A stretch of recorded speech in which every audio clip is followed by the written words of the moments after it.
تو واقعہ ہے امیہ کا مجھے چہرہ دکھا ہے، کیا ثابت ہے بچوں کے لہو نے، کیا ثابت ہے بچوں کے لہو نے کہ طالبان نسل حرملہ ہے، کیا ثابت ہے بچوں کے لہو نے کہ طالبان نسل حرملہ ہے۔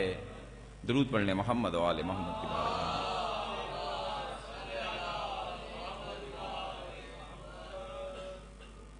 چار مصرے آپ کی خدمت اور پیش کروں گا۔ سازش سپاہ شام نے جس دم مزید کی، سازش سپاہ شام نے جس دم مزید کی، انصار وہ لڑے کہ تباہی شدید کی۔ سازش سپاہ شام نے جس دم مزید کی، انصار وہ لڑے کہ تباہی شدید کی۔ عمران کے خاندان کے ایک شیر خوار نے، عمران کے خاندان کے ایک شیر خوار نے کاٹی ہنسی کی تیغ سے گردن یزید کی۔ عمران کے خاندان کے ایک شیر خوار نے کاٹی ہنسی کی تیغ سے گردن یزید کی۔ ایک مرتبہ درود پڑھ لیں محمد و آل محمد کی بارگاہ میں۔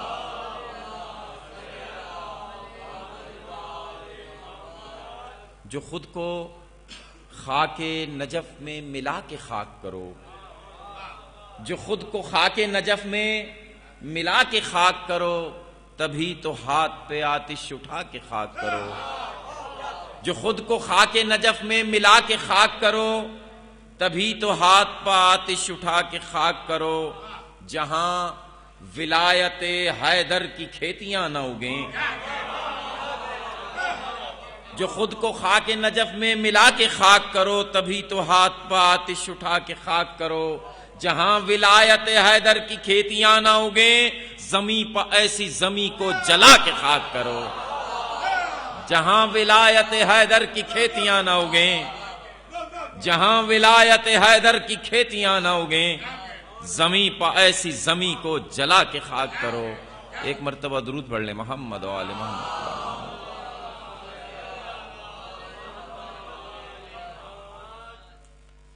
ظرف کے واسطے احساس بنایا رب نے، ظرف کے واسطے احساس بنایا رب نے، اور دل کو احساس کے کچھ پاس بنایا رب نے۔ ظرف کے واسطے احساس بنایا رب نے، دل کو احساس کے کچھ پاس بنایا رب نے۔ کربلا تجھ کو ضرورت نہ پڑے حیدر کی، بس اسی واسطے عباس بنایا رب نے۔ کربلا تجھ کو ضرورت نہ پڑے حیدر کی، بس اسی واسطے عباس بنایا رب نے۔ درود پڑھ لیں محمد و آل محمد۔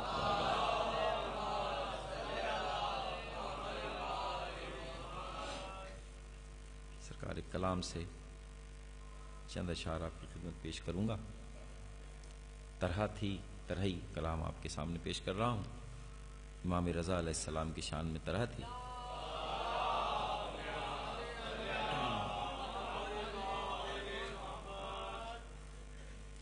مصرع تھا، بپا کچھ دلوں میں قیامت ہے اب تک،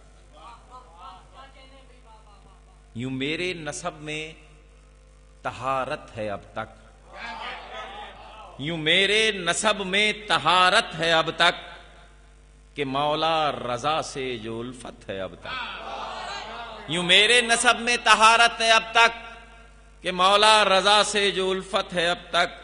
نہ تھی جن دلوں میں رضا کی محبت، نہ تھی جن دلوں میں رضا کی محبت، انہی کے نسب میں نجاست ہے اب تک، انہی کے نسب میں، انہی کے نسب میں نجاست ہے اب تک۔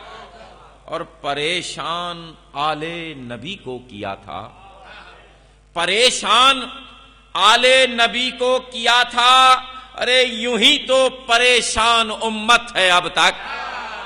پریشان آل نبی کو کیا تھا، یوں ہی تو پریشان امت ہے اب تک، یوں ہی تو پریشان امت ہے اب تک، اور ہر ایک سجدہ سجاد کا کہہ رہا ہے، ہر ایک سجدہ سجاد کا کہہ رہا ہے ہمارے سبب سے عبادت ہے اب تک، ہمارے سبب سے، ہر ایک سجدہ سجاد کا کہہ رہا ہے ہمارے سبب سے عبادت ہے اب تک۔ لگایا تھا کل میں نے نعرہ علی کا، لگایا تھا کل میں نے نعرہ علی کا، ارے بپا کچھ دلوں میں قیامت ہے اب تک۔ سرکار لگایا تھا کل میں نے نعرہ علی کا، بپا کچھ دلوں میں قیامت ہے اب تک، بپا کچھ دلوں میں قیامت ہے اب تک۔ نہ حق سیدہ کا ادا کر سکی تھی، نہ حق سیدہ کا ادا کر سکی تھی، کہ رسوا یوں ہی تو عدالت ہے اب تک۔ نہ حق سیدہ کا ادا کر سکی تھی، کہ رسوا یوں ہی تو عدالت ہے اب تک۔ اور سنا پر تلاوت کے گہرے اثر سے، سنا پر تلاوت کے گہرے اثر سے، کلام خدا اور تلاوت ہے اب تک، کلام خدا اور تلاوت ہے اب تک۔ قضا کو ڈراتے ہیں جو زندگی سے، قضا کو ڈراتے ہیں جو زندگی سے، انہیں کربلا کی ضرورت ہے اب تک، انہیں کربلا کی ضرورت ہے اب تک۔ ایک مرتبہ درود پڑھ لیں محمد و آل محمد کی بارگاہ میں سرکار۔ انہیں کربلا کی ضرورت ہے اب تک، دھماکے جلوسوں میں یوں ہو رہے ہیں، دھماکے ارے جلوسوں میں یوں ہو رہے ہیں، وہ تینوں نہیں ان کی تینت ہے اب تک۔ سرکار دھماکے جلوسوں میں یوں ہو رہے ہیں، وہ تینوں نہیں ان کی تینت ہے اب تک، وہ تینوں نہیں ان کی تینت ہے اب تک۔ سقیفائی جسموں پر قابض ہوئے تھے، سقیفائی جسموں پر قابض ہوئے تھے، ارے علی کی دلوں پر حکومت ہے اب تک، علی کی سرکار سقیفائی جسموں پر قابض ہوئے تھے، علی کی دلوں پر حکومت ہے اب تک، علی کی دلوں پر حکومت ہے اب تک۔ کہ صدیق جب سے لقب ہے کسی کا، کہ صدیق جب سے لقب ہے کسی کا، اسی دن سے نادم صداقت ہے اب تک، اسی دن سے نادم، اسی دن سے نادم صداقت ہے اب تک، اسی دن سے نادم صداقت ہے اب تک۔ علی نے بنائی تھی افواج ملت، علی نے بنائی تھی افواج ملت، جو ملت کے بابت میں رحمت ہے اب تک، جو ملت کے بابت میں رحمت ہے اب تک۔ اور بنایا پولیس ایسا کس نے محکمہ، بنایا پولیس ایسا کس نے محکمہ، جو امت کے ذہنوں پر زحمت ہے اب تک، جو امت کے ذہنوں، بنایا پولیس ایسا کس نے محکمہ، جو امت کے ذہنوں پر زحمت ہے اب تک۔ اور تحفظ میں رہتی ہے کرب و بلا کے، تحفظ میں رہتی ہے کرب و بلا کے، جہاں میں یوں باقی شریعت ہے اب تک، جہاں میں یوں باقی تحفظ میں رہتی ہے کرب و بلا کے، جہاں میں یوں باقی شریعت ہے اب تک۔ یہ ننھے سے قدموں نے اصغر کے دی تھی، یہ ننھے سے قدموں نے اصغر کے دی تھی، جو اس دین میں چلنے کی طاقت ہے اب تک، جو اس دین میں چلنے کی طاقت ہے اب تک۔ اور ثنا تو نے مرزا لکھی تھی رضا کی، ثنا تو نے مرزا لکھی تھی رضا کی، قلم میں اسی کی تو قوت ہے اب تک، قلم میں قلم میں اسی کی تو قوت ہے اب تک. درود پڑھ لیں محمد و آل محمد.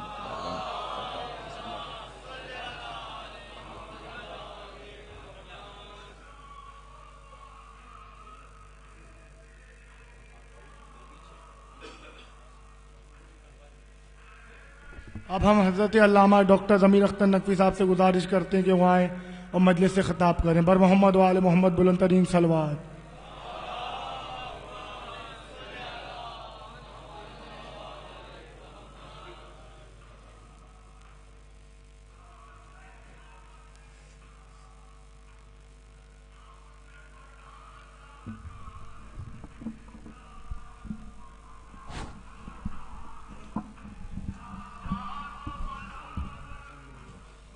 اچھا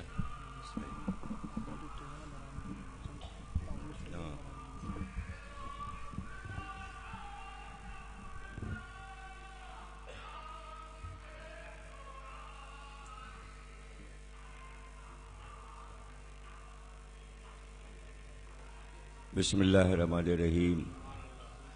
تمام تعریفیں اللہ کے لیے. درود اور سلام محمد اور آل محمد کے لیے.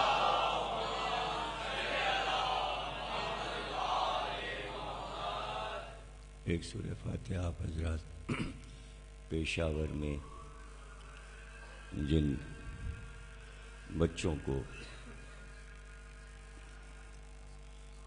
خون میں نہلا دیا گیا ان کے لیے، اور جو بچوں کے ساتھ افراد قتل ہوئے ان کے لیے. بسم اللہ الرحمن الرحیم.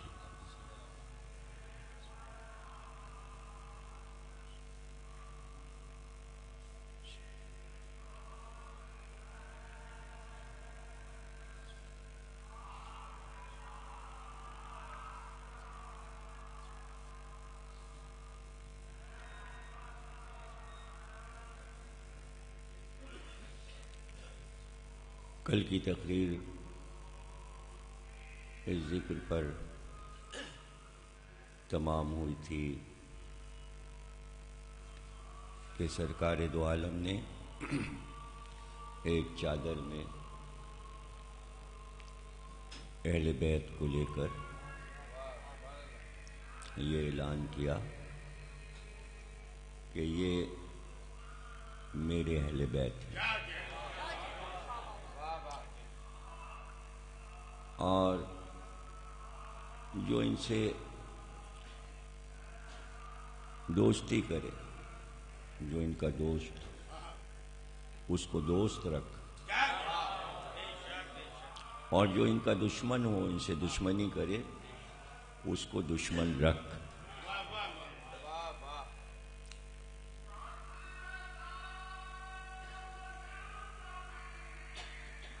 جن سے ان کی جنگ ہے ان سے میری جنگ.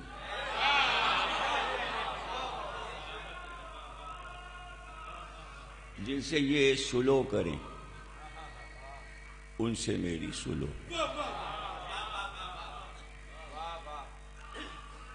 یہاں سلو کے معنی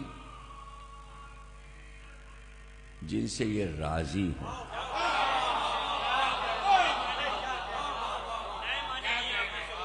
ان سے میں راضی.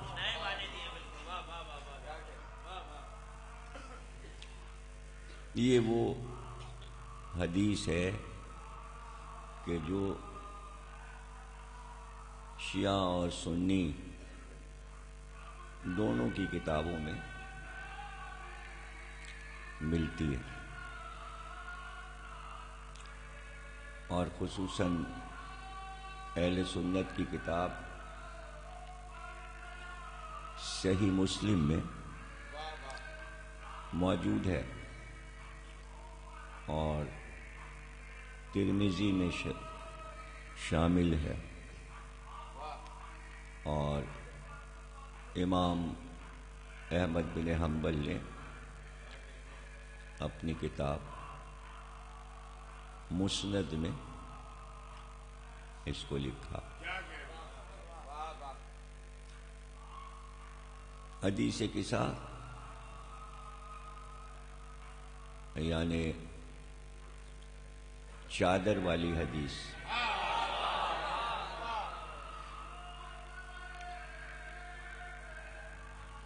اسی لیے پنجتن کو خامس آل ابا بھی کہتے ہیں.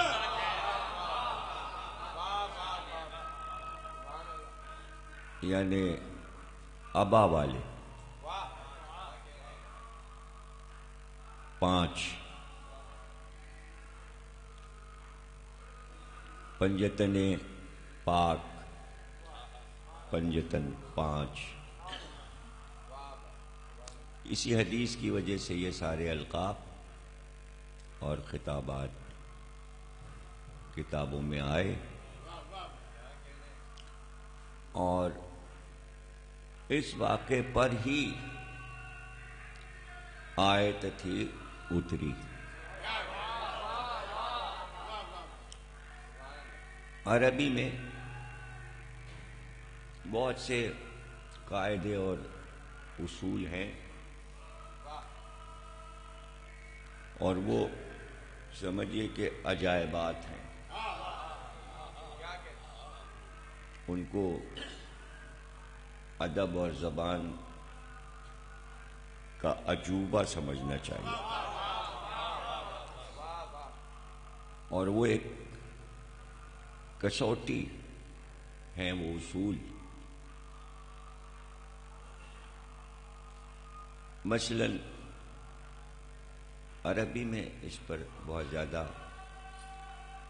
اصرار ہے، ورنہ اردو میں بھی جب آپ کسی مرد کی گفتگو کریں گے تو اس میں آپ کہیں گے بیٹھے ہیں، آئے ہیں، جا رہے ہیں، آ رہے ہیں، کھا رہے ہیں، سو رہے ہیں. اور جب عورتوں کے لیے بولیں گے آئی تھیں، بیٹھی تھیں، تو اسے عربی میں کہتے ہیں صیغے، یعنی مذکر. مذکر کو کہتے ہیں تذکیر اور عورت کے لیے مؤنث لفظ تانیث. یہ تذکیر و تانیث. تو جب عورت کے لیے لفظ استعمال ہوں گے جمع بنے گی تو نون اور تے سے بنتی ہے. عورت کے لیے اور مرد کے لیے الف کا استعمال ہوتا ہے. تو مسئلہ یہ درپیش ہو گیا کہ قرآن میں آیتوں کو اس طرح پہچانتے ہیں کہ کون سی آیت مرد کے لیے ہے اور کون سی عورت کے لیے، اور واضح کر کے بتا دیتے ہیں کہ اس میں یہ صیغے جو ہیں عورتوں کے آ رہے ہیں تو یہ عورت کی بات ہو رہی ہے، یہ مردانے صیغے ہیں تو یہ مرد کے لیے. مسئلہ یہ ہو گیا کہ آیت تطہیر کو سورہ احزاب میں رکھا گیا ہے اس جگہ پر کہ جہاں عورتوں کے صیغے استعمال ہو رہے تھے.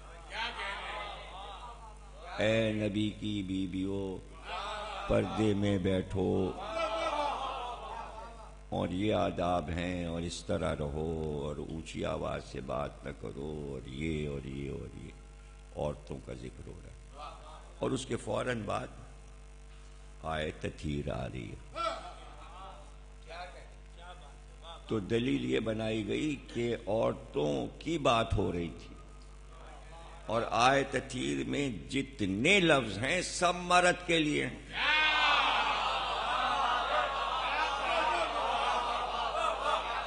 انما سے لے کر تطہیرہ تک.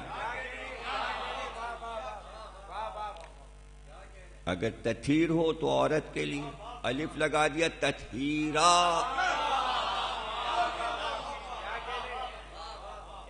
رجسا تو سارے لفظ مردانے تھے، اور ذکر ہو رہا تھا عورتوں کا. تو آیت کے لیے کہا یہ نبی کی بیویوں کے لیے یہ آیت یہاں آئی. ایسے کرو ایسے کرو اور یوں بیٹھو اور یہ پردہ کرو، اور اللہ نے تمہیں طاہر کیا. طاہر کیا. حالانکہ طاہر جو ہے وہ مردانہ لفظ ہے. عورت کے لیے تو طاہرہ آئے گا. تو یہاں سے پتہ چلا کہ یہ کیسے ہو سکتا ہے کہ عورتوں کے ذکر میں مردانی آیت آ گئی. اس پہ بحث ہو گئی. اچھا پھر ایک اور قرآن میں بہت ہی قاعدہ اور قانون ہے، اور وہ یہ ہے کہ ہر سورہ کسی قافیے پہ قائم ہے.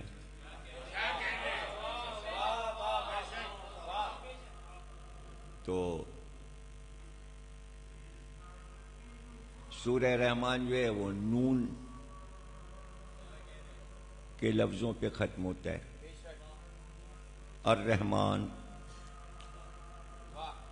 علم القرآن علمہ البیان فَبِأَيِّ آلَاءِ رَبِّكُمَا تُكَذِّبَانِ یخرج منہما لولو والمرجان. تو اب کیا ہے؟ رحمان، بیان، قرآن، تکذبان، مرجان، حزبان. یعنی نون کے ساتھ ایک اور شرط ہے، اور وہ کیا ہے کہ نون سے پہلے الف ضرور ہوگا. اس لیے کہ نون سے پہلے بے بھی ہو سکتا ہے، تے بھی ہو سکتا ہے، لیکن الف کی شرط لگا دی. تو الف کی شرط لگا دی. اب اگر کوئی لفظ بغیر الف آ جائے تو وہ سورہ رحمان کی آیت نہ ہوگی.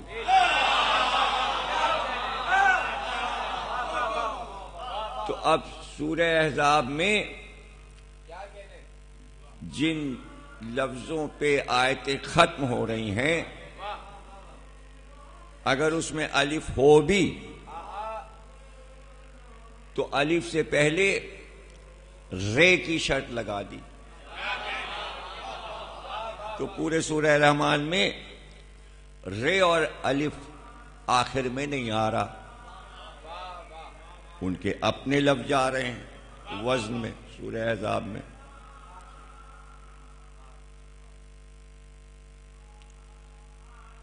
آیت میں تطہیرہ ہے، را ضروری ہے. تو اب دیکھنا پڑے گا کہ کون سا سورہ ایسا ہے کہ جس کی ہر آیت را پہ ختم ہو رہی ہے.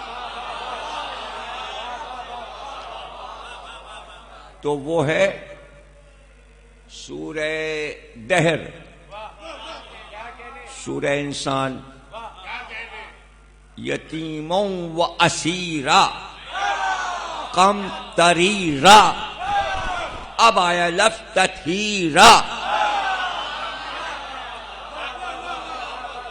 تو پتہ چلا سورہ دہر جو اہل بیت کی شان میں اتر رہا ہے، اس میں کی یہ آیت یہاں سے وہاں چلی گئی. چونکہ اہل بیت کی تعریف ہو رہی تھی کہ اللہ تمہارا شکر گزار ہے، آخر میں یہ اعلان ہوا کہ اللہ کا ارادہ یہ ہے کہ تمہیں پاک رکھے جو پاک رکھنے کا حق ہے۔ تو آیت یہاں سے اٹھا کے وہاں ڈال دی گئی، اس پہ کوئی جھگڑا بھی نہیں، اس میں کوئی اعتراض بھی نہیں ہے۔ اس لیے اعتراض نہیں ہے کہ تحریف قرآن یعنی قرآن میں کمی بیشی، اس پہ جھگڑا ہے۔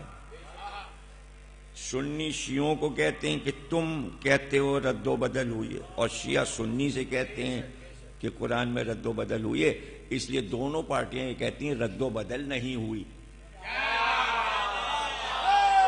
ایک دوسرے پر الزام لگاتے ہیں، اس لیے الزام لگاتے ہیں ایسا نہیں ہوا، اور تم کرتے ہو، وہ کہتے تم کرتے ہو ایسا نہیں ہوا، اس کے معنی نہیں ہوا،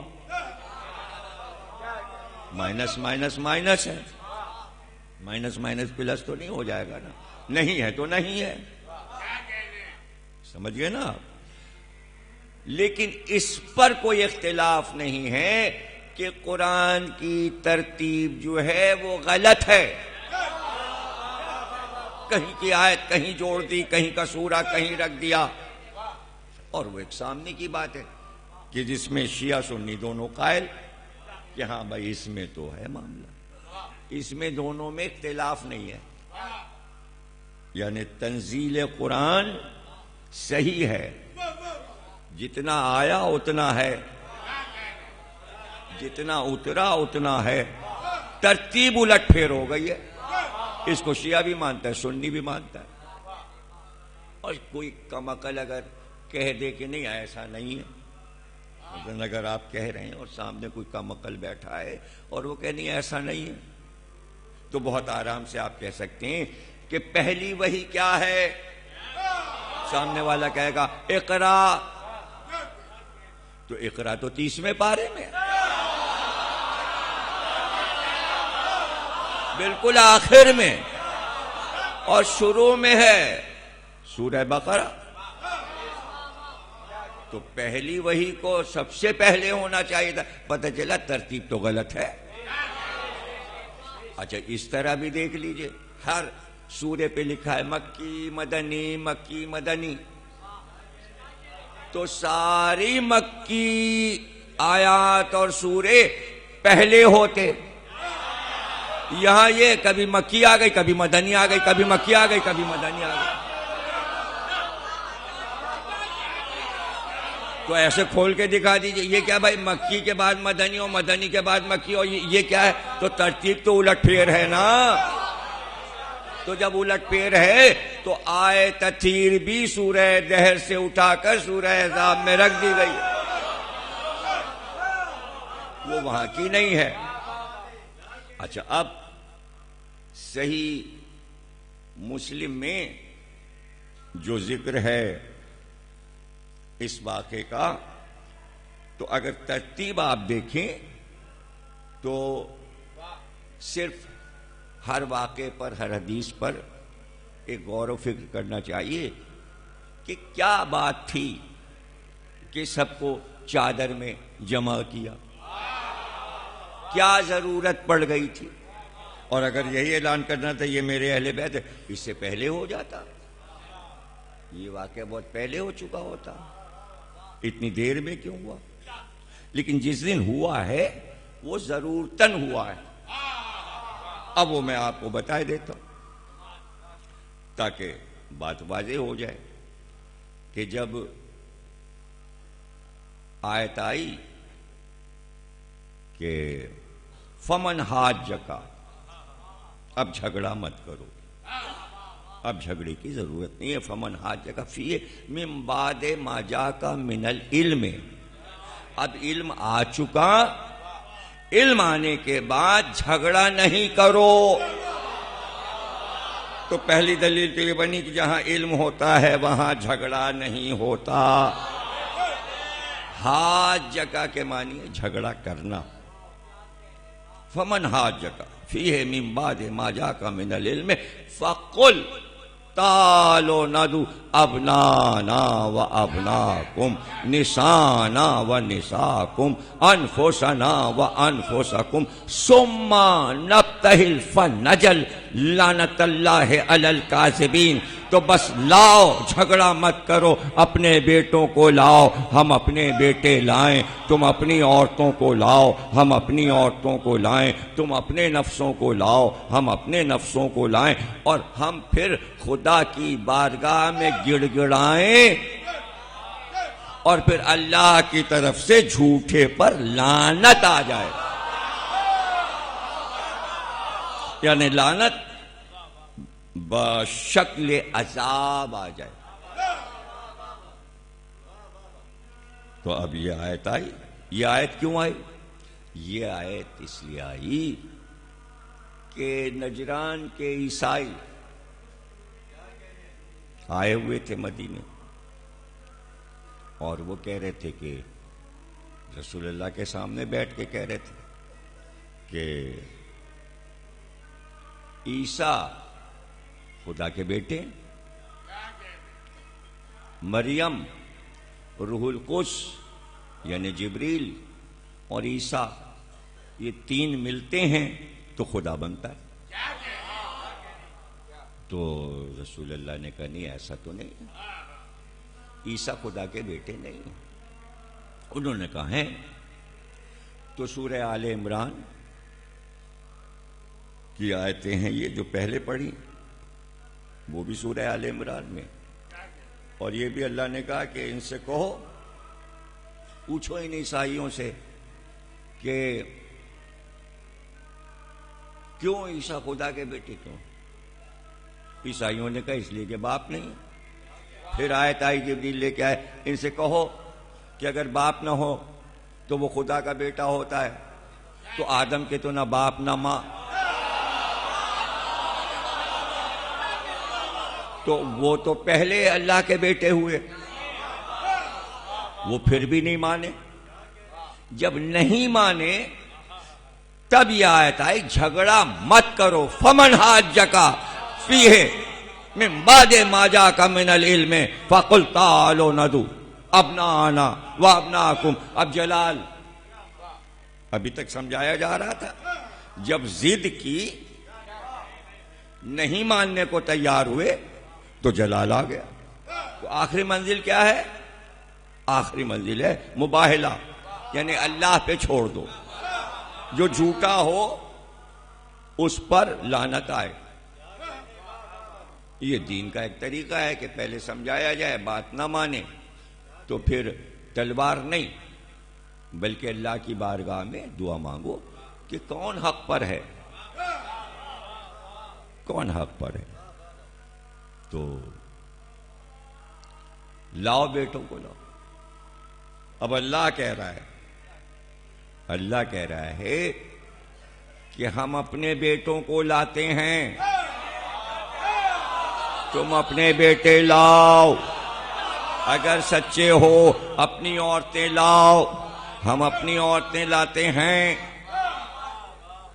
تم اپنے نفس لاؤ، ہم اپنے نفس لاتے ہیں. تو عیسائی یہ تو کہہ سکتے تھے ہمارے تو بیٹے ہیں ہی نہیں. سب سے اچھی معذرت یہ تھی بیٹے نہیں ہیں، ہم لوگ تو راہب ہیں، ہم لوگ تو شادی نہیں کرتے، راہبوں کے تو بیٹے ہی نہیں ہوتے. تو پھر اللہ یہ پوچھتا تم کہاں سے آ گئے؟ اگر راہب کے بیٹے نہیں ہوتے تو تم بیٹے کیسے ہو گئے؟ راہب بھی تو کسی کا بیٹا ہے. تو یہ تو کہہ ہی نہیں سکتے تھے کہ ہمارے بیٹے نہیں ہوتے، اور نہ یہ کہہ سکتے تھے ہم عورتیں نہیں رکھتے، ہم تو راہب ہیں، ہم تو کنوارے رہتے ہیں. شادیاں کرتے تھے، بچے پیدا ہوتے تھے، تبھی تو اللہ نے کہا بیٹے لاؤ، عورتیں لاؤ، اور نفس بھی لاؤ. نفس بھی ہوتا ہے، نفس کوئی بھی ہو سکتا ہے، چچا زاد بھائی بھی ہو سکتا ہے، داماد بھی ہو سکتا ہے. جو سب سے قریبی رشتہ دار ہوگا وہ نفس ہوگا. بھائی بھائی کا نفس ہوتا ہے، بیٹا باپ کا نفس ہوتا ہے، جو قریبی رشتہ ہوگا اسی کو نفس کہتے ہیں. مثل اپنے کے سمجھا جائے. نفس کے معنی ہے بالکل میرا جیسا. تو بیٹا باپ کے لیے باپ جیسا ہوتا ہے, اسی کو نفس کہتے ہیں. یا بھائی بھائی کے لیے نفس ہوتا ہے, بھائی بھائی کا سایہ ہوتا ہے. تو ہم بھی نفس لاتے ہیں, تم بھی نفس لاؤ, اور پھر بارگاہ خدا میں بیٹھ جائیں. تو کیا وہ بھاگ گئے؟ آ کے بیٹھے. اس کے معنی بیٹے بھی لائے تھے, عورتیں بھی لائے تھے, اور نفس بھی لائے تھے. تو ادھر سے بھی جواب جانا چاہیے, جواب جانا چاہیے.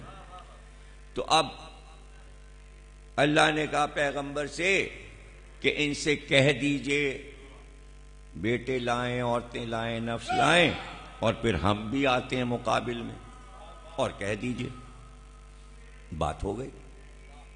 اب آیت میں تو یہ ہے ہی نہیں کہ کون بیٹے, کون عورت, کون نفس. تو پیغمبر مسجد سے اٹھے, عیسائی گئے, اس لیے کہ کل کا دن طے ہوا ہے. اب رات گزرے گی, کل مباہلہ ہوگا. تو اب رسول اپنے گھر نہیں گئے, سیدھے جناب فاطمہ کے گھر پہنچے. اب جناب سیدہ فرماتی ہیں کہ بعض دنوں میں بابا میرے گھر آتے تھے, یعنی آتے رہتے تھے.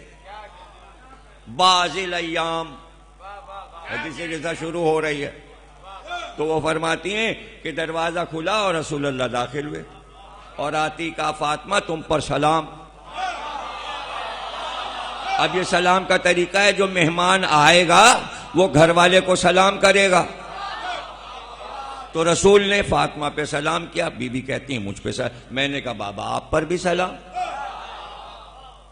بابا آپ پر بھی سلام. اب یہ سوال جواب ہے. وہ آئے, انہوں نے کہا فاطمہ تم پر, بیٹی میری بیٹی تم پر سلام. میں نے کہا بابا آپ پر سلام. رسول نے کہا کہ میں ذوف محسوس کر رہا ہوں اپنے بدن میں. سوال جواب ہے, حدیث کے ساتھ سوال جواب سے شروع ہو رہی. میں بدن میں ذوف محسوس کر رہا ہوں. بی بی نے کہا اللہ آپ کو ذوف سے محفوظ رکھے. رسول اللہ نے کہا لاؤ چادر. یہ ترتیب ہے حدیث کے ساتھ. کیا مطلب؟ مطلب یہ کہ رسول اللہ آئے, مسجد سے اٹھے, حکم ہے مباہلے میں کل لے جاؤ بیٹوں کو, لے جاؤ عورتوں کو, لے جاؤ نفسوں کو. اور رسول اللہ یہ سوچ رہے ہیں کون سے بیٹے, کون سی عورتیں, کون سے نفس. تو اب سیدھے گئے جناب سیدہ کے گھر. کہا تم پر سلام. بیٹی نے کہا آپ پر سلام. کہا میں بدن میں ذوف محسوس کر رہا ہوں. ذوف کیا محسوس کر رہا ہوں؟ ذوف کے کیا معنی؟ یعنی میں سوچ رہا ہوں, ایک افکار کا بوجھ ہے. اللہ نے مجھ سے کہا ہے کہ بیٹے لے جاؤ, عورت لے جاؤ, نفس کو لے جاؤ. تو میں سوچ رہا ہوں. جب انسان بہت سوچتا ہے, فکر کرتا ہے, کل یہ کام کرنا ہے, کیسے ہوگا, کیا ہوگا, کام بہت ہے, ہوتا ہے نا. یہ تو ایک نفسیات ہے نا.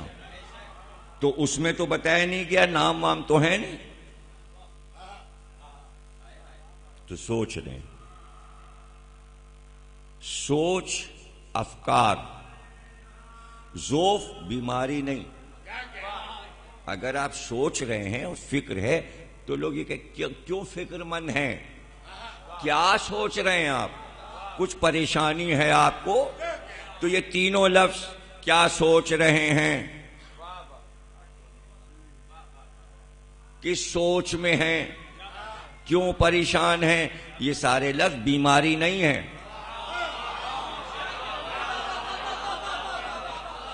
ذوف کا ترجمہ بیماری نہیں ہوگا. یہاں افکار کا بوجھ ہے کہ کیا کرنا ہے. پتہ چلا کہ مشورہ چاہیے لیکن اس طرح, تاکہ سامنے والے کو بتایا جائے میں سوچ رہا ہوں. ارے کچھ آپ بتائیے, کیا بات ہے, ہمیں تو بتائیے, ہم آپ کی ہیلپ کریں. کیا بوجھ ہے آپ کے سر پر؟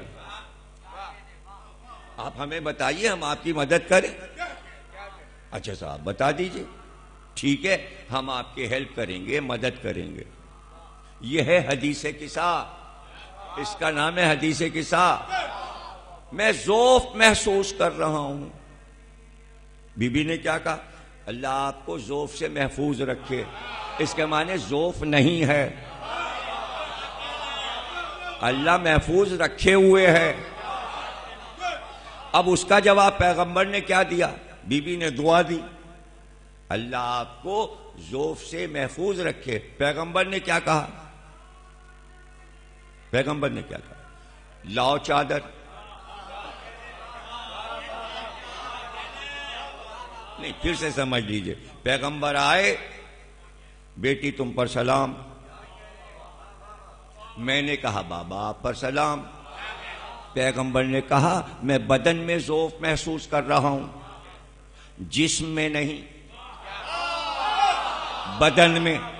دونوں عربی لفظ ہیں، بدنی حدیث کے سامنے، جسم نہیں بدن۔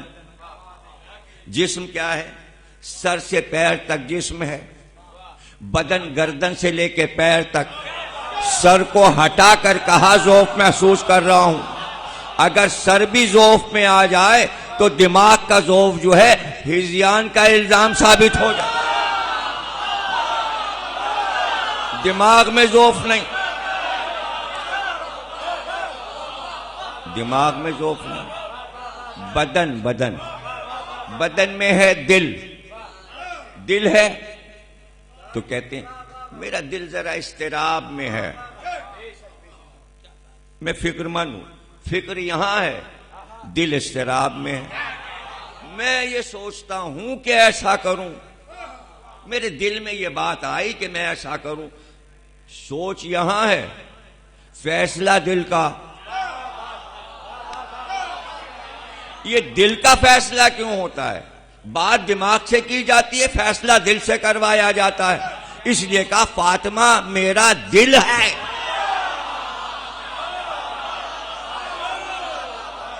فاطمہ میرا جگر ہے، فاطمہ میرا دل کا ٹکڑا ہے، تو فیصلہ دل کا ہے۔ تو میں ذوف محسوس کر رہا ہوں۔ بی بی نے کہا اللہ آپ کو ذوف سے پناہ میں رکھے، پناہ میں رکھے۔ پیغمبر نے کہا لاؤ چادر۔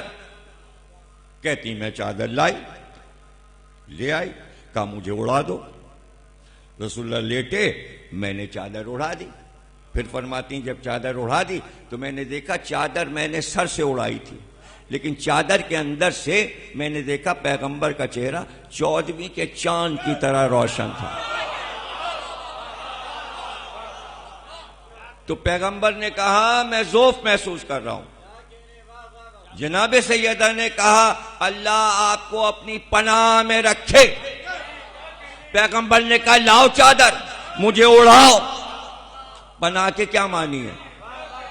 پناہ کے کیا معنی؟ آپ باہر میدان میں ہو، بارش ہو جائے تیز، آپ دوڑے چاہدہ معصومین کے امام باڑے میں آ جاؤں، یعنی بھیگنے سے بچ کر پناہ میں آ جاؤں۔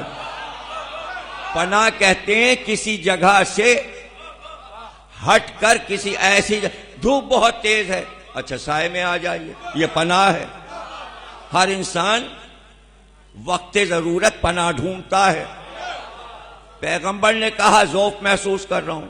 بی بی نے کہا اللہ آپ کو اپنی پناہ میں رکھے۔ پیغمبر نے کہا لاؤ چادر۔ سیدہ کی چادر اللہ کی پناہ۔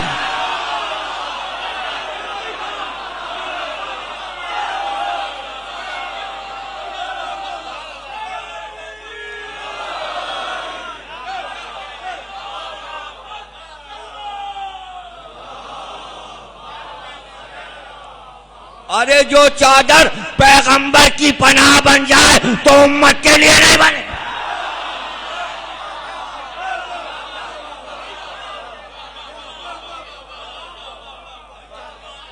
تو پوری امت اسی پناہ میں تو ہے جس پناہ میں پیغمبر ہے۔ اب اس سے اچھی پناہ کیا ملے گی؟ اگر کوئی بیماری ہوتی تو بی بی یہ کہتی چہرہ 14ویں کے چاند کی طرح روشن، یعنی اتنی بحال تھی طبیعت کہ چہرہ 14ویں کے چاند کی طرح چمک رہا تھا۔ کہتی ہیں کچھ دیر نہ گزری تھی کہ میرا بیٹا حسن آیا، اس نے آتے ہی کہا آپ کے گھر میں ایسی خوشبو ہے کہ جیسے لگتا ہے نانا جان آئے۔ کہاں بیٹا؟ وہ چادر کے نیچے آرام کر رہے ہیں، چادر کے نیچے آرام کر رہے ہیں۔ حسن چادر کی طرف بڑھے، کہا نانا آپ پر سلام۔ کہا اے میرے حوض کوثر کے مالک، تجھ پر بھی سلام، اے خیر کثیر تجھ پہ سلام، اے میوے دل تجھ پہ سلام، اے میرے آنکھوں کی خنکی تجھ پر سلام۔ نانا اجازت ہے میں چادر میں آ جاؤں؟ آؤ آرام کرو۔ بی بی کہتی ہیں کچھ دیر کے بعد میرا حسین گھر میں داخل ہوا۔ اماں آپ پر سلام۔ بیٹا حسین تم پر بھی سلام، میرے لال تم پر بھی سلام۔ کیا آج نانا جان آئے ہیں آپ کے گھر؟ خوشبو آ رہی ہے۔ کہاں؟ وہ چادر کے نیچے تمہارے نانا بھی ہیں اور تمہارا بھائی حسن بھی ہے۔ حسین چادر کی طرف بڑھے، کہ نانا آپ پر سلام، اے میری امت کے شفاعت کرنے والے تجھ پر بھی سلام، تجھ پر بھی سلام۔ نانا اجازت ہے میں چادر میں آ جاؤں؟ ہاں ہاں آؤ حسین آؤ، آرام کرو۔ حسین بھی چادر میں بھائی کے پہلو میں لیٹ گئے۔ کہتی کچھ دیر نہ گزری تھی کہ ابو الحسن گھر میں داخل ہوئے۔ کہا آج آپ کے گھر میں بڑی رونق ہے۔ کہاں؟ بابا آئے ہوئے ہیں چادر کے نیچے، اور آپ کے دونوں بیٹے بھی چادر کے نیچے ہیں۔ علی چادر کی طرف گئے، یا رسول اللہ آپ پر سلام، اے میرے وسیع، اے میرے علم اٹھانے والے، اے محشر میں لوائے حمد اٹھانے والے، میرے وزیر، میرے ولی، میرے جانشین، تجھ پر بھی سلام۔ اجازت ہے رسول اللہ میں چادر میں آ جاؤں؟ ہاں آ جاؤ۔ کہتی ہیں کچھ دیر کے بعد اپنے کاموں سے فراغت پا کر میں پھر چادر کے قریب گئی۔ میں نے کہا بابا آپ پر سلام۔ رسول اللہ نے کہا اے میری لخت جگر بزت منی، اے میرا ٹکڑا، اے میرے آنکھوں کا نور، تم پر بھی سلام، اجازت ہے چادر میں آ جاؤ۔ کہتی میں بھی چادر میں داخل ہوئی، اور اس کے بعد کہتی جیسے ہی ہم سب چادر میں پورے ہوئے 5، میں نے عرش پہ دیکھا کہ اللہ نے اپنی تمام عرشی مخلوقات کو مخاطب کیا۔ تمہیں پتہ ہے چادر میں کون ہے؟ فرشتوں نے کہا کون؟ یہ کون ہے؟ اللہ نے کہا یہی تو وجہ خلقت کائنات ہیں، کائنات ہیں۔ فرشتوں نے کیوں پوچھا کون؟ اس لیے کہ نور پھر یکجا ہوا، جب یکجا ہوا تو نور ساتے ہو کے عرش تک گیا اور کائنات پہ چھا گیا۔ اتنا نور تھا کہ فرشتے چہرے نہ دیکھ سکے، سب ایک ہو گئے تھے، نور ایک ہو گیا تھا۔ فرشتوں نے کہا کون؟ اللہ نے کہا اس کے نیچے میری کنیز خاص فاطمہ زہرا۔ کنیز کے کیا معنی؟ کنز کہتے ہیں خزانے کو، کنزن مخفیہ میں چھپا خزانہ تھا۔ عرب میں قاعدہ تھا کہ ہر بادشاہ کے پاس، امیر رئیس کے پاس جو خزانہ ہوتا تھا اس میں جو تالا رہتا تھا اس کی کنجی اس کے پاس رہتی تھی جو خزانہ دار ہوتی تھی۔ جو کنز کی محافظ ہے، کنجی رکھتی ہے، اسے کنیز کہتے تھے۔ کنیز کے معنی خادمہ نہیں ہے۔ اللہ چونکہ خزانہ تھا، اس خزانے کے دروازے کے تالے کی کنجی جناب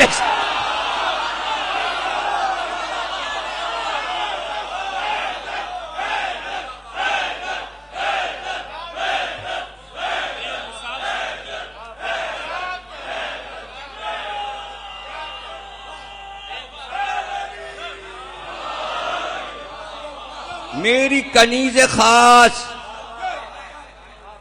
اور اس کا باپ میرا بھیجا ہوا نبی محمد اور اس کا شوہر علی اور اس کے دونوں بیٹے حسن اور حسین۔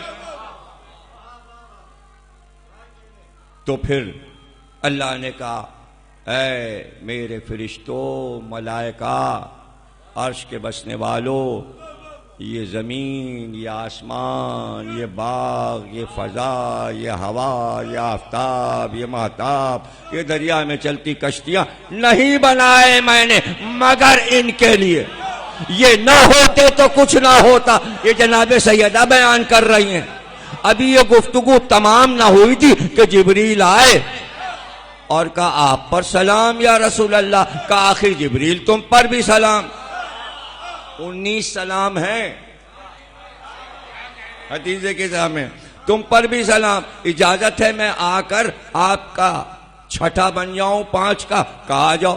اندر آئے، آیت تطہیر کی تلاوت کی اور تلاوت کر کے کہا اللہ یہ کہتا ہے نہیں بنائے آسمانوں، زمینوں، آفتابوں، مہتابوں، دریا میں چلتی ہوئی کشتیاں۔ دہرایا جا رہا ہے حدیث قصہ میں 2 بار، یعنی جو اللہ کہہ رہا تھا فرشتوں سے سیدہ سن رہی تھی۔ ارے کنیز خاص کے معنی کیا ہیں؟ تو نبی کو ضرورت ہے کہ وحی آئے۔ اہل بیت وہ ہے کہ جو سب دیکھ رہے، وحی کی ضرورت، وحی کی ضرورت نہیں۔ وہاں کے رہنے والے اپنے وطن کو دیکھ رہے ہوتے ہیں، وہاں کیا ہو رہا ہے پتہ چلا کون و مکان کے سردار ہیں، اسی لیے کہتے ہیں شہزادی کونین۔ کون ایک دنیا، کونین 2 دنیایں، یہاں کی بھی شہزادی وہاں کی بھی شہزادی۔ جب مالکہ ہیں وہاں کی تو ان کی نگرانی میں کائنات چل رہی ہے، وہاں کیا ہو رہا ہے اور یہاں کیا ہو رہا ہے، یہاں کیا ہو رہا ہے وہاں کیا ہو رہا ہے۔ اب یہ تعارف میں اگر اللہ یہ کہے میرا حبیب ہے، اس کی بیٹی ہے اور اس کا داماد ہے اور اس کے نواسے، یا علی ہیں، ان کے بڑے بھائی محمد ہیں، ان کی زوجہ ہیں اور ان کے بیٹے، اگر رسالت سے تعارف کروائے تو امامتیں 3 تھیں، پلہ گھٹ جائے۔ اگر امامت سے تعارف ہو تو رسالت کا پلہ گھٹ جائے۔ تو 5 میں مشترک کیا ہے؟ نبی 1، امام 3۔ نبی امام نہیں ہو سکتا، امام نبی نہیں ہو سکتا، ایسی چیز چاہیے جو 5 میں مشترک ہو۔ تو عصمت 5 میں مشترک ہے، یہ بھی معصوم یہ بھی معصوم، اس لیے تعارف عصمت سے ہوا۔ عصمت، زہرا عصمت کے رتبے پر ہیں، جن کی وجہ سے سب نبی معصوم کہلاتے ہیں، اس لیے تعارف ہو رہا ہے۔ اب آپ نام لکھ کر یا فریم لگا ہو آپ کے گھر میں تغرا پنجتن کا، تو غور سے دیکھا کیجیے، دیکھنا عبادت، دیکھنا عبادت۔ اور یوں دیکھیے محمد علی، محمد علی، فاطمہ، حسن، حسین۔ اب بس ایسے دیکھیے، محمد 4 حروف، میم ہے میم دال، 4 حروف، 3 حروف، 4 اور 3 7، حسن میں 3، حسین میں 4، 3 اور 4 7، 7 ادھر 7 ادھر،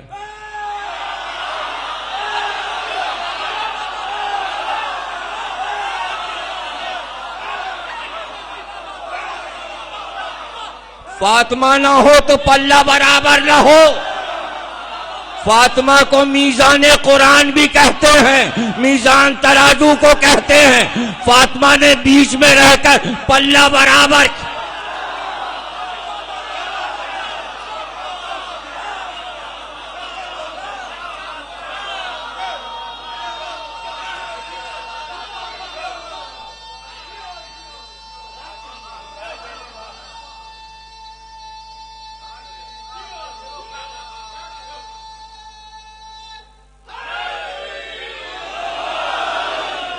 پھر دیکھیے، پھر دیکھنا عبادت۔ محمد میں 4، علی میں 3، 4 اور 3 7، حسن میں 3 حروف، حسین میں 4، 3 اور 4 7، ادھر بھی 7، ادھر بھی 7، ادھر کے 7، ادھر کے 7، 7 اور 7 14،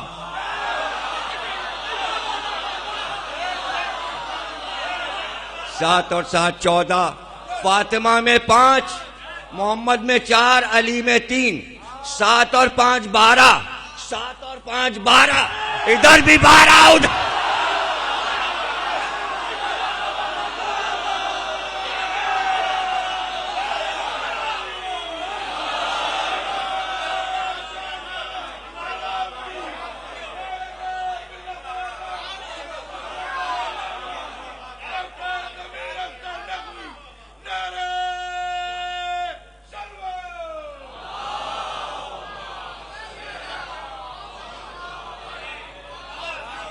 دیکھیے اب وہ میرا ساتھ دے جو میتھمیٹکس میں بڑا کامل ہو۔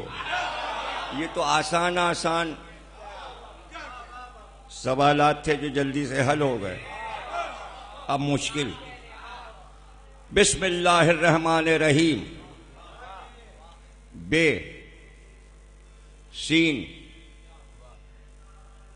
میم، الف، لام، لام، ہے،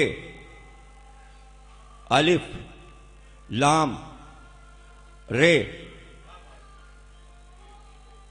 ہے، رحمان، رحیم، رے، ہے، یہ، میم، یہ ہوئے 19۔ پھر سے گن لیجئے گا، بسم اللہ الرحمن الرحیم، حروف ہیں 19، بے سے لے کے رحمان رحیم تک 19 حروف۔ اب یہاں سے گنی، 4 3 7، 7 اور 7 14، 14 اور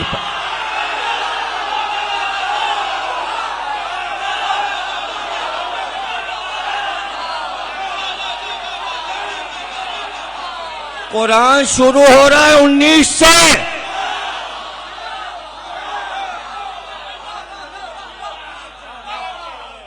اب اس سے بڑا مسئلہ جو ہے وہ تو پھر بغیر کمپیوٹر کے نہیں حل ہوگا، بغیر کمپیوٹر کے حل نہیں ہوگا، اور وہ یہ ہے کہ وہ آپ کو کرنا پڑے گا اور کمپیوٹر پہ دیکھنا پڑے گا۔ جتنے سورے قرآن میں ہیں جب ان کے حروف گنے گئے، جتنے بھی گنے گئے، ان کا حاصل آتا ہے 19، یعنی کائنات ساری ہے 19 پر۔ 19 میں 2 حرف ہیں، ایک 9، ایک اللہ کا 9 فاطمہ۔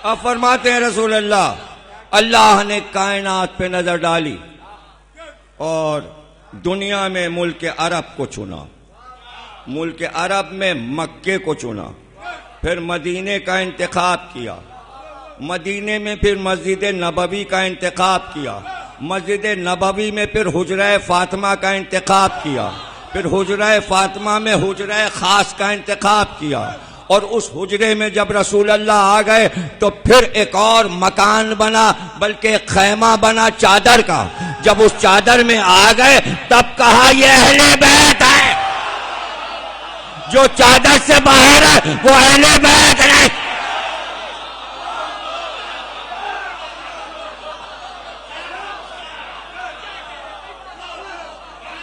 اور پھر یہ بھی کہہ دیا بالوہا و بنوہا، بیٹے بنوہا اتنی جمع کہ جتنے بھی بیٹے آ جائیں، تو روکا حسین پر۔ اب حسین کا بیٹا آئے تو اس چادر میں، اس کا بیٹا آئے تو چادر میں، اس کا بیٹا آئے تو چادر میں، بنوہا میں مہدی تک آ رہے ہیں، سب اہل بیت، سب حدیث قصہ میں، سب چادر تطہیر میں، سب کے لیے آئے تطہیر۔ اور مرکز کون؟ جناب سیدہ، مرکز جناب سیدہ۔ اب بات چلی وہاں سے، رسول اللہ آئے تھے، آئے مباہلہ اتری تھی، سورہ آل عمران میں تھی، بیٹوں کو لے جاؤ، عورتوں کو لے جاؤ، نفس کو لے جاؤ۔ یہ جو حدیث قصہ بنی ہے یہ فاطمہ کے گھر میں انتخاب ہوا ہے۔ اب صحیح بخاری میں ہے، صحیح مسلم میں ہے، جیسے ہی صبح ہوئی یہی چادر لیے پانچوں اٹھے، رسول اللہ بیچ میں، سب کو گھیرا بنا کے باہر آئے، دروازے پہ آئے تو مجمع لگا تھا، آج تو مباہلہ ہے، تو مخاطب ہو کر کہا یہ ہے میرے اہل بیت۔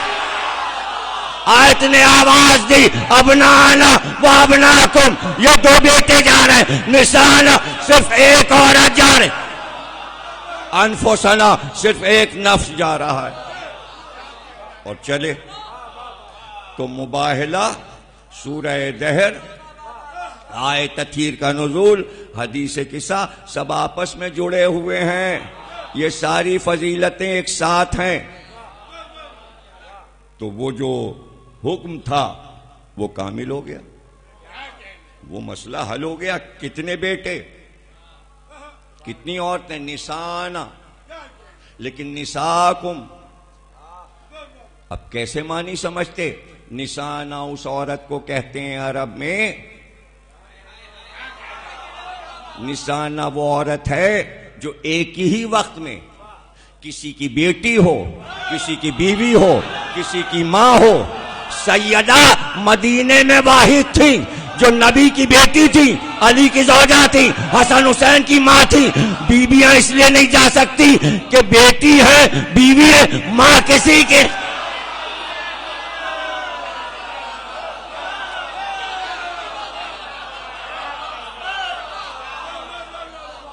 تو بھائی ام سلمہ تم جاؤ جس جگہ ہم بیٹھیں گے، جا کر وہاں جھاڑو دے آؤ۔ وہ جھاڑو لے کے گئیں، جگہ کو صاف کیا، واپس آ جاؤ۔ سلمان اب تم جاؤ، یہ ہے سرخ کمبل کا شامیانہ، یہ رسیاں اور یہ ستون، یہ بانس ہیں چار، انہیں گاڑو، اس پہ یہ شامیانہ لگاؤ، رسی سے باندھو۔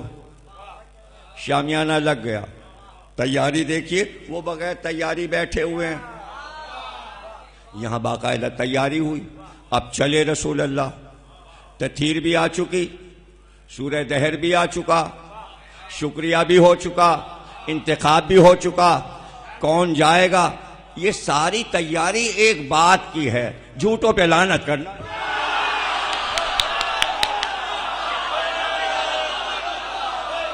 اتنے سے کام کے لیے اتنی تیاری، اب سمجھ میں آیا اللہ کی نظر میں ان کے زبان سے نکلی لعنت کتنی قیمتی ہے۔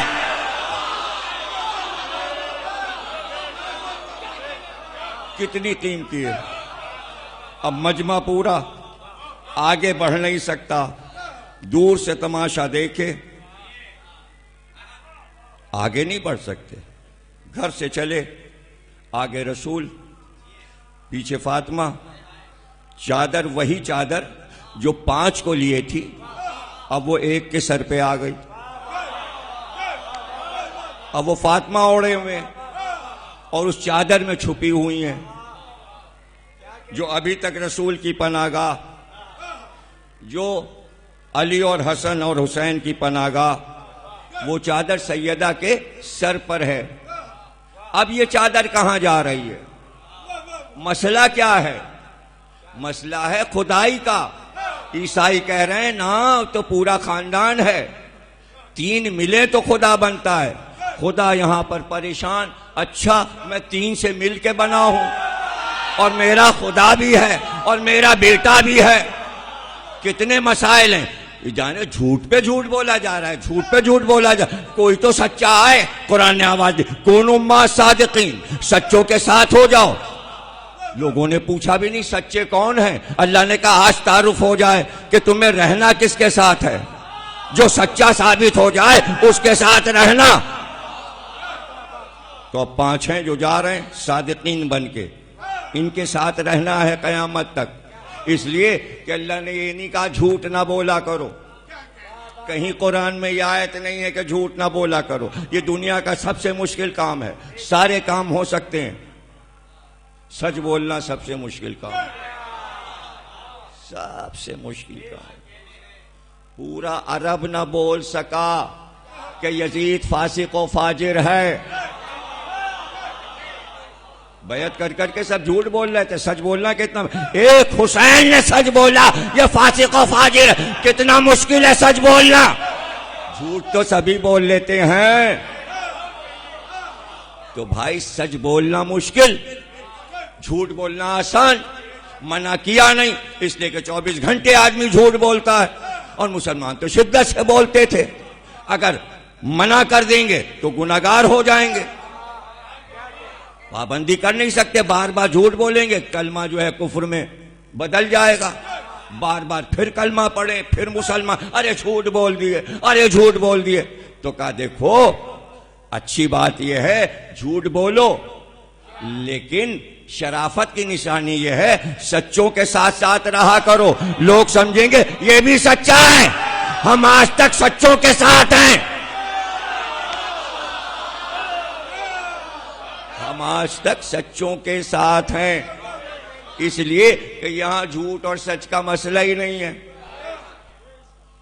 ایک آدمی بول دیتا ہے، کہہ دیتا ہے، کہہ دو ہاں ایسا ٹھیک ہے کل آ جائیے گا یہ کام ہو جائے گا.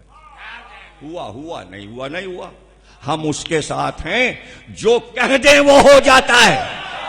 درزی کپڑے نہیں لے گیا تھا، فاطمہ نے بچوں سے کہا درزی آئے گا تو آ گیا.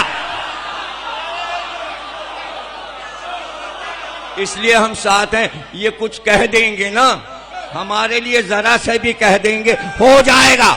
بس یہ اتنا کہہ دے یہ ہمارے وہ اتنا کافی ہے.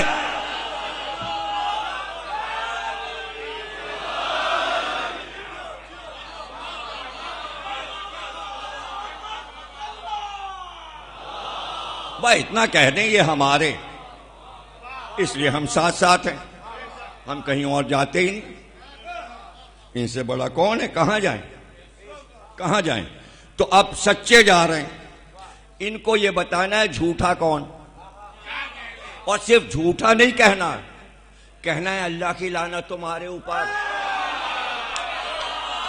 یہ ان کو 5 کو کہنا ہے کہ جھوٹے پر لعنت خدا کی.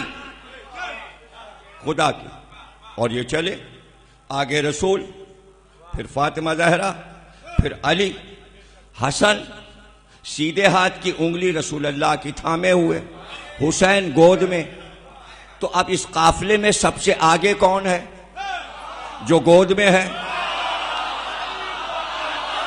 بچے کو گود میں لو تو باپ سے آگے بیٹا ہوتا ہے.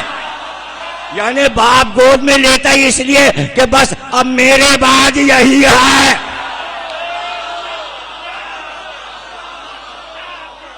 قافلہ سالار کون ہے اس وقت؟ حسین گود میں، حسن پہلو میں، فاطمہ پیچھے، اس کے پیچھے علی۔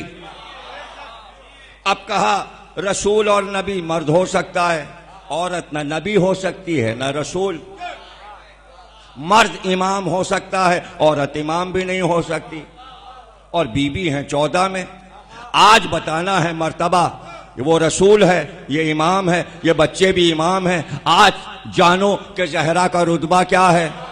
تو بیچ میں زہرا ہیں، قافلہ چل رہا ہے، قدم اٹھ رہے ہیں۔ اللہ نے بتایا 2 قدم آگے بڑھ جائیں تو رسول بن جائیں، 2 قدم پیچھے ہٹ جائیں تو امام۔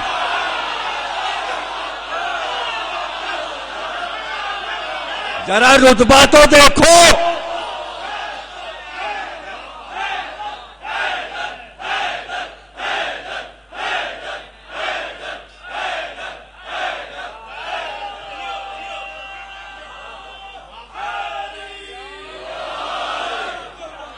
دو قدم کا فاصلہ ہے یہ رسالت، 2 قدم پیچھے امامت۔ اب سمجھ میں آیا عہدہ کیا ہے؟ تو مرکز ہے نا، تو نظر قدرت کی ادھر ہے۔ آگے چلے رسول، پیچھے چلے فاطمہ، اس کے پیچھے چلے علی۔ کیوں؟ پردہ جو ہے، کیسا پردہ؟ چادر تو عرب میں سبھی عورتیں اوڑھتی، پردہ کیسا؟ کہ پردہ ایسا کہ جہاں رسول کے قدم کے نشان بنے اس پہ فاطمہ اپنے پیر رکھے، اور اس نشان پہ علی اپنے نشان بنائے۔ فاطمہ کا نشان قدم نہ عرش دیکھ سکے نہ زمین۔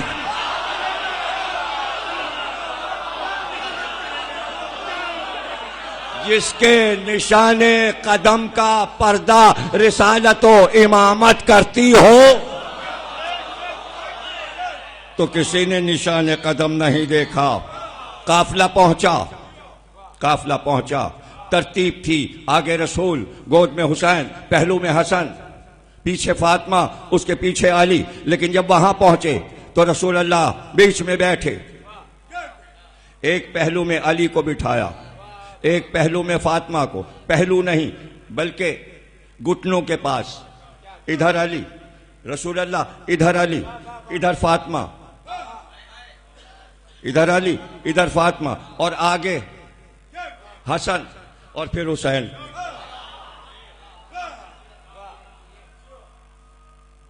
ضرب اللہ مثلا کلمۃ طیبۃ کشجرۃ طیبۃ۔ کلمے کی مثال ایک شجر پاکیزہ کی مثال ہے جس سے شجرہ بنتا ہے۔ میں ہوں، مجھ سے علی اور فاطمہ ہیں، ان سے حسن اور حسین، ایک شجرہ بنایا، اور حسین سے جہاں تک یہ طیبہ جائے، یہ ہے شجرہ طیبہ، یہ ہے شجرہ طیبہ۔ اور ایک بار رسول نے کہا میں ایک دعا کروں گا، علی، فاطمہ، حسن، حسین تم آمین کہنا۔ ادھر رسول اللہ نے ہاتھ اٹھائے، ابھی آمین کہنے کی نوبت نہیں آئی، ہاتھ اٹھائے۔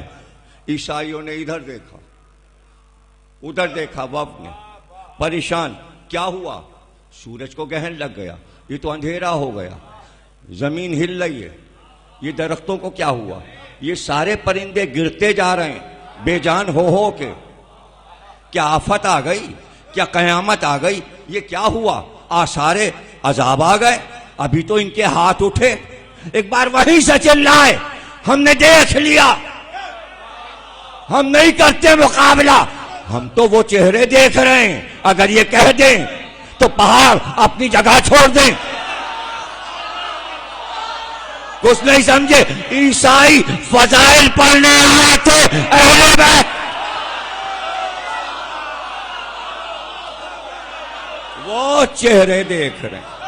اگر یہ کہہ دیں تو آپ نے کل سنا تھا مولا علی نے جب یہ فضیلت بیان کی کہ اگر وہ ہٹتے نہ مقابل سے تو سب مست ہو کر بندر بن جاتے، بندر بن جاتے۔ یہ کیوں کہا؟ پہاڑ اپنی جگہ سے ہٹ جائیں، اشارہ کر، اشارہ انگلی سے بھی ہوتا ہے، اشارہ آنکھ سے بھی ہوتا ہے، صرف اشارہ ہو جائے، پہاڑ اپنی جگہ چھوڑ دیں۔ یہ کون سی مثال لے آئے؟ ارے بھائی انجیل میں موجود ہے، جب بنی اسرائیل نے موسیٰ کی بات نہیں مانی تو اللہ نے کہا کوہ طور کو جگہ سے اٹھاؤ اور ان کے سر پہ لے آؤ۔ اب جو کوہ طور بنی اسرائیل کے سر پہ آیا تو سب پناہ مانگنے لگے، پہاڑ نے اپنی جگہ چھوڑی، چونکہ وہ دیکھ چکے تھے کہ نبی پہاڑ ہٹا سکتا ہے، لیکن یہ نہیں کہا وہ چہرہ دیکھ رہا ہوں، وہ چہرے دیکھ، پتہ چلا سب نبی سمان، سب نبوت کی مثال تھے، صرف ایک نہیں، سب پہاڑ کو چلا سکتے تھے، پہاڑ کو۔ اللہ نے کہا سورہ الحمد میں یہ طاقت ہے، اسے پڑھ دیا جائے تو پہاڑ اپنی جگہ سے ہٹ جائے۔ بلکہ یہ بھی حدیث ہے بسم اللہ الرحمن الرحیم پڑھ دیا جائے تو پہاڑ اپنی جگہ سے ہٹ جاتا ہے۔ تو 19 حروف اس میں بھی ہیں، 19 حروف اس میں بھی ہیں، اگر بسم اللہ پہاڑ کو چلائے تو یہ بھی پہاڑ کو چل، اس لیے کہ حروف قرآن ہیں، وہ ہٹ گئے، وہ ہٹ گئے، مسئلہ حل ہو گیا، مباہلہ ہو گیا، مباہلہ ختم ہو گیا، لیکن سب سے بڑا مسئلہ رہ گیا، جھوٹوں پہ خدا کی لعنت۔ لعنت چلی آسمان سے، اب وہ چلی، اب وہ آ کے بیچ میں ٹھہری۔ اس نے کہا اب رسول اللہ کہیں گے ان پر خدا کی لعنت، ان پر خدا کی لعنت، جھوٹوں پہ خدا کی لعنت، یہ جھوٹے ہیں۔ اب آیت رک گئی، ادھر عیسائی، ادھر پیغمبر کا گھرانہ، اہل بیت سمیت، اور لعنت بیچ میں رکی ہوئی ہے۔ مباہلہ ختم ہو گیا، وہ بھی چلے گئے، یہ بھی واپس ہوئے، لعنت ٹنگی رہی۔ اس نے کہا پروردگار پھر مجھے بھیجا کیوں تھا؟ مجھے بھیجا کیوں تھا؟ میں تو یہاں مباہلے کے میدان میں لٹکی ہوئی ہوں۔ رسول نے تو نہ کہا جھوٹوں پہ خدا کی لعنت، اس لیے کہ وہ تو بھاگ گئے، انہوں نے تو جھوٹ سے توبہ کر لی، انہوں نے تو اقرار کر لیا، ان کی فضیلت مان لی، میدان سے ہٹ گئے، اور لعنت ان پہ ہوئی نہیں، اس لیے کہ مقابل سے ہٹ گئے، وہ رکی ہوئی ہے۔ میں کہاں جاؤں؟ کہ یہیں ٹھہر، گھبراہٹ کیا ہے؟ رکی رہنا۔ کہ تو پھر کہ بس اب دیکھتی رہنا، جو رسول کے مقابل آئے اس پہ گرنا بجلی بن کے، جو فاطمہ کے مقابل آئے اس پہ گرنا، جو علی کے مقابل آئے اس پہ گرنا، جو حسن کے مقابل آئے اس پہ گرنا۔ تو کبھی دربار میں گری، کبھی جمل میں گری، کبھی صفین میں گری، اور کبھی جب حسن سلونامہ لکھ رہے،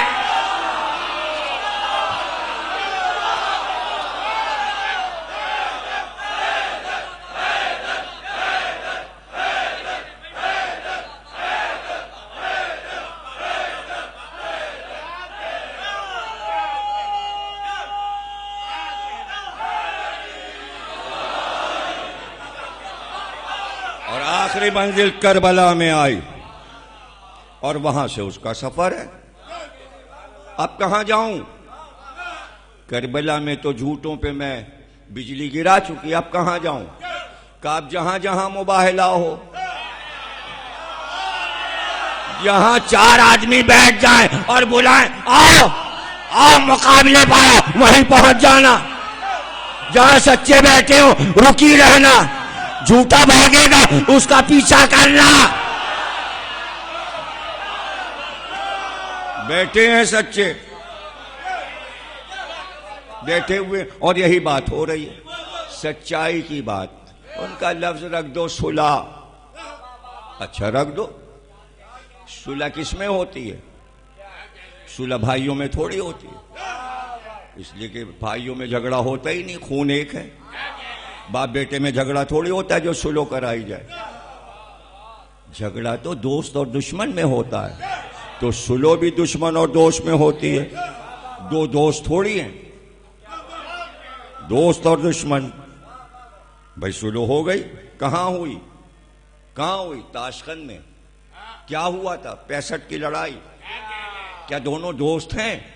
کہ دوست ہوتے تو آپس میں بات نہ ہو جاتی، تاشقند کیوں جانا پڑتا؟ 65 کی لڑائی، تاشقند میں صلح ہو گئی، صلح نامہ لکھ گیا، پھر ہو گئی 71 میں ہو گئی۔ اب کیا ہوا؟ کہاں جائیں؟ پھر 2 دشمن لڑے، پھر 2 دشمن، دونوں دوست تھوڑی ہیں، نہ انڈیا پاکستان کو دوست کہتا ہے، نہ پاکستان انڈیا کو دوست کہتا ہے. ابھی تک تو کہا نہیں چین میرا دوست، امریکہ میرا دوست، برطانیہ میرا دوست. جو پڑوس میں ہے وہ ابھی تو کھلاڑیوں میں جھگڑا ہوا ہے، ابھی تو معافی تلافی شروع ہوئی ہے، کھیل میں بھی تو جھگڑا ہو رہا ہے، تو جنگ میں کتنا جھگڑا ہوگا. پتہ چلا دوستی نہیں ہے. اب کہاں ہو صلح نامہ؟ اب شملہ میں ہوگا. اب یہاں کا وزیر اعظم جائے، وہاں کی وزیر اعظم آئے، پھر ایک معاہدہ ہو 71 میں. تو بھئی یہ 65 میں لڑائی ہوئی تھی، صلح ہو گئی تھی، کہاں ہو گئی؟ تو پھر 71 میں کیوں ہوئی؟ 65 میں ہوئی تھی، صلح ہو گئی تھی، پھر 71 میں کیوں ہوئی؟ کہ وہ 65 میں جو ہوئی تھی تو بیچ میں چونکہ اتنی سخت ہوئی تھی کہ ان کا بھی نقصان ہوا، ہمارا بھی نقصان ہوا، تو ایک مہلت دے دی گئی. وہ جنگ میں جنگ بندی کہلاتی ہے. مطلب ہم بھی تیاری کر لیں، تم بھی پھر لڑیں گے، پھر لڑیں گے. پھر تیاری ہوئی، پھر انہوں نے بھی بہت سے اسلحہ خریدا، انہوں نے بھی خریدا، اور پھر اس کے بعد پھر 71 میں ہوئی. اور ابھی بھی روز ہو رہی ہے، بند نہیں ہوئی. کبھی سیالکوٹ بارڈر پہ، کبھی فیروز پور، کبھی باٹا پور، کبھی یہاں کچھ ہوئے جا رہا ہے، میل نہیں ہے، چھوٹا موٹا ہو رہا ہے. یعنی 10 بار صلح ہو جائے جنگ چلتی رہے گی. تو سوال یہ ہے امام حسن پہ کہاں پر معاملہ رک گیا؟ کہ بھئی لڑائی ہو رہی تھی نا صفین میں علی کی، علی سے دشمنوں میں لڑائی ہو رہی تھی، دشمن گھبرا گیا، بڑا نقصان ہو گیا، ہاں ہانپنے لگا، جیسا ٹھہر جاؤ پناہ دے دو. اس کا نام ہے صلح حسن. تو کیا اب ہمیشہ صلح رہے گی؟ کہاں صلح رہے گی؟ لو بھائی 65 کی ہوئی، صلح ہوئی، پھر 71 میں ہو گئی، ارے صفین میں ہوئی، پھر حسن کے دور میں صلح ہو گئی، پھر کربلا. بھائی بہت آسان طریقے سے سمجھایا ہے. اگر صلح تھی تو کربلا میں کیا ہوا؟ تو آپ صلح حسن پکارتے رہیے اور یہ نہ بتائیے کربلا میں کیا ہوا. تو یہ ڈھکوسلے کسی اور کو. دیکھیے امام حسن نے صلح کر لی، آپ بھی صلح کر لیجئے، اور یہ صلح سے رہنا چاہیے. تو کربلا میں کیا ہوا؟ کربلا میں کیا ہوا؟ اچھا تو پھر یہ جنگ اور یہ صلح، یہ اسلام میں یہ فلسفہ کیا ہے؟ تقریر ختم کر رہا ہوں، کل پھر یہیں سے بات چیت ہوگی انشاءاللہ. مختصر کر کے بات کو بالکل یہیں پر ختم کر رہا ہوں کہ یہ صلح، یہ جنگ، یہ میدان، یہ کربلا صرف ایک بات ہے جو ہمارا نظریہ ہے. وہ نظریہ یہ ہے کہ انسان کو انسانیت سکھائی جائے. آپ اسے تاریخ بنا بنا کے پیش کر رہے ہیں، ان کی بھی عزت کرو، انہیں رضی اللہ تعالیٰ کہو، یہ کہو وہ کہو. ہمارا مسئلہ یہ نہیں ہے. ہمارا مسئلہ یہ ہے جو کچھ ہوا ہے وہ بار بار نہ ہو. اس لیے دہراتے ہیں کہ بھول نہ جانا. کربلا میں بچوں کو مارا گیا، یاد دلاتے اب یہ نہ کرنا، چونکہ تم بھولے بیٹھے اس لیے بار بار 150 بچے آج مر گئے.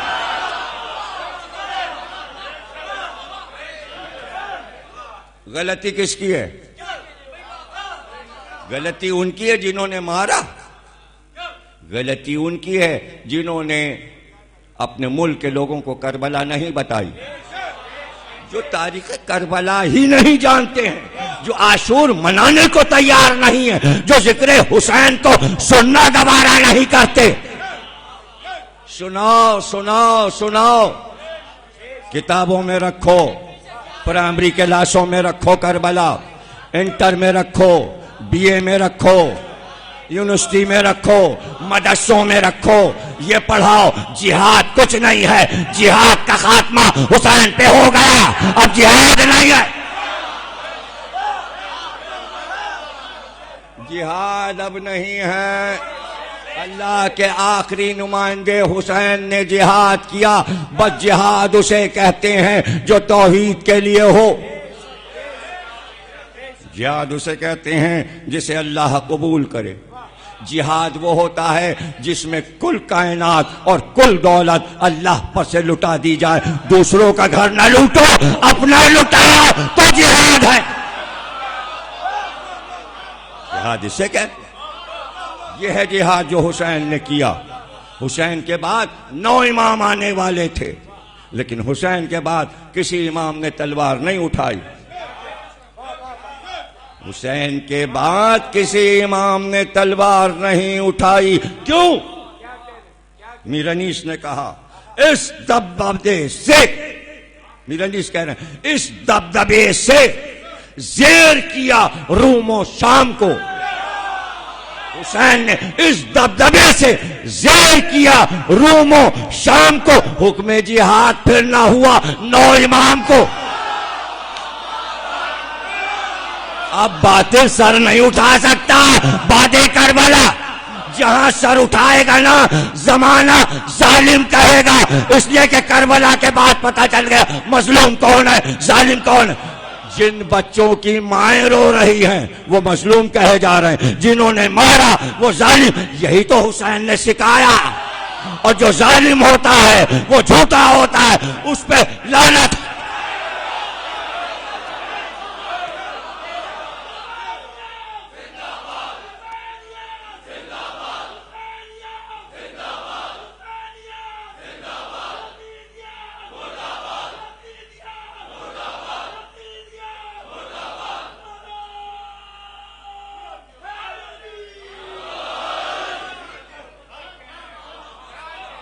پھول سے بچے، دین کہتا ہے بچہ کسی کا بھی ہو، بچہ کسی کا بھی ہو، کافر کا ہو، مشرک کا ہو، مسلم کا ہو، کسی فرقے کا ہو، بچوں کو نہیں مارتے.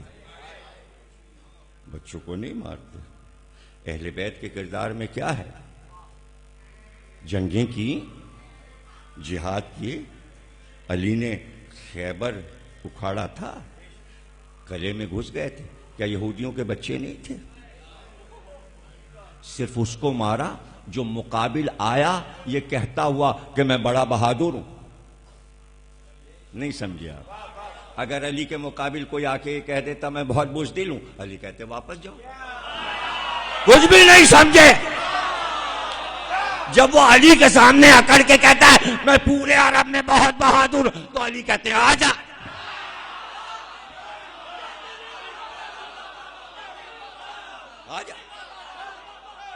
ایسے تھوڑی ہوتا ہے. مقابل والے سے کہا جاتا ہے پہلے تو وار کر. یہ کون سا جہاد ہے؟ اہل بیت کو اگر پڑھاتے تو پتا چلتا. ہمیشہ اہل بیت نے کہا پہلا وار تیرا، پہلے تو وار کر. مرحب نے پہلا وار کیا، عمر ابن عبد ود نے پہلا وار کیا، ابو جرول نے پہلا وار کیا. ہر مقابل پہلا وار.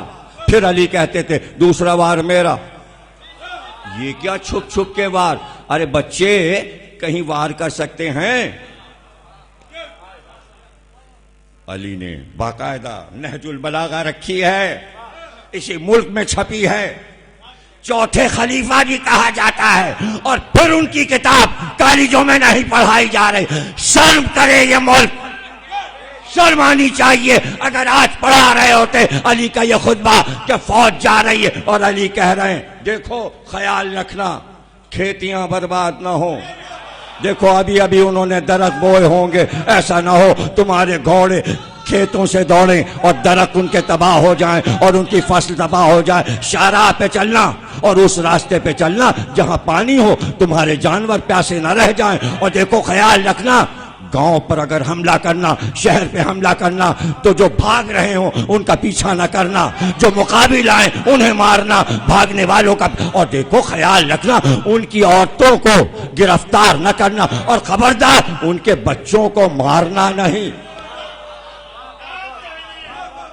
خطبہ ہے نہج البلاغہ کا، انگلش میں ترجمہ کر کے پڑھاؤ. مدرسوں میں رکھو. عربی کا خطبہ ہے, عربی تو آتی ہے مدرسے والوں کو, پڑھاؤ, سارے بچوں کو پڑھاؤ. اب تو نعرے لگ رہے ہیں نا پیشاور میں کہ مدرسوں سے اسلحہ نکالا جائے. اسلحہ نکال لو, لیکن یہ خطبہ وہاں رکھ دو, علی کا یہ خطبہ وہاں رکھ دو. بچوں سے کہو واجب ہے پڑھنا, پڑھو, جیسے نماز واجب ہے ویسے یہ خطبہ واجب ہے, تاکہ دہشت گردی تو ختم ہو. ملک پاکستان سے بدنامی ہو رہی ہے پوری دنیا میں. کیسے ختم ہوگا یہ سب کچھ؟ یہ خلفشار, یہ بدلے سے نہیں ہوگا, اسلحے سے نہیں ہوگا, ٹینک و تلوار سے نہیں ہوگا, اہل بیت کے لفظوں سے ہوگا. اہل سنت عالم ہے نصر اللہ, اہل سنت بہت بڑے عالم ہیں. کہتے ہیں میں رات کو سونے سے پہلے کتاب پڑھتا تھا. کتاب جو کھولی تو پتہ چلا چوتھے خلیفہ علی کا چیپٹر شروع ہو رہا تھا. میں نے پڑھنا شروع کیا. پڑھتے پڑھتے میں اس مقام پر پہنچا کہ علی یہ فرما رہے ہیں بھاگتے ہوئوں کا پیچھا نہ کرنا, قیدیوں کو کبھی قتل نہ کرنا, دشمن کی عورتوں کو کبھی اسیر نہ کرنا, دشمن کے بچوں کو کبھی نہ مارنا, ان کی کھیتی پامال نہ کرنا, ان کے باغ نہ اجاڑنا, ان کے گھر نہ گرانا. میں جب پورا خطبہ پڑھ چکا میں نے کتاب بند کر دی, آگے نہیں پڑھا, اور میں کتاب بند کر کے سوچنے لگا یہ مولا علی فرما رہے ہیں, یہ مولا علی فرما کے گئے, اور دنیا نے علی کے ساتھ کیا سلوک کیا؟ ان کے بچوں کو بھی قتل کیا, ان کی عورتوں کو بھی اسیر کیا, ان کا گھر بھی اجاڑا, ان کے خیمے بھی جلائے, ان کے قیدیوں پر بھی ظلم ڈھایا. علی کا یہ کردار تھا, اور دشمن نے ایسا کیا. اور پھر سوچنے لگے ایسا کیوں ہوا, یہ علی کو ایسا جواب کیوں ملا؟ کہتے سوچتے سوچتے میری آنکھ لگ گئی اور میں سو گیا. میں نے خواب میں دیکھا کہ مولا علی سامنے کھڑے اور مجھ سے کہتے ہیں نصر اللہ یہی سوچ رہے ہو نا کہ میرا رویہ اپنے دشمن کے ساتھ یہ تھا اور میرے دشمن نے میرے ساتھ ایسا کیا, تم یہ سوچ رہے ہو؟ کہاں مولا, اس کا جواب نہیں ملا مجھے. کہ تمہیں اس کا جواب چاہیے؟ کہ میں جواب چاہتا ہوں. کہ اچھا تو ایسا کرو, یہیں اسی شہر میں ایک شاعر رہتا ہے, اس کا نام ہے ابن سیفی, اس کے پاس جاؤ, وہ تمہیں جواب دے دے گا.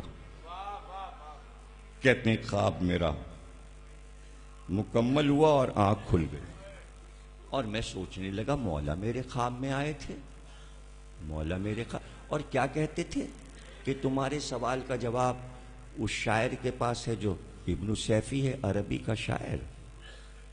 کہنے کہ آدھی رات گزر گئی تھی, لیکن میں نے کہا جب مولا نے کہا ہے تو میں گھر کا دروازہ کھول کر باہر نکل گیا اور پوچھتا ہوا چلا ابن سیفی کہاں رہتا ہے. کسی نے بتایا یہ گھر ہے ابن سیفی کا. میں نے دروازے پہ دستک دی, آنکھوں کو ملتا ہوا سو رہا تھا, اٹھ کے آیا, جیسے ہی منہ سے دیکھا قدموں پہ گر گیا. اتنا بڑا عالم آدھی رات کو 2 بجے میرے گھر کے دروازے پہ. کہ میں خود نہیں آیا, مجھے مولا علی نے بھیجا ہے, میں خود نہیں آیا, میں نے تمہاری نیند نہیں خراب کی, مولا کا حکم تھا اس لیے آیا.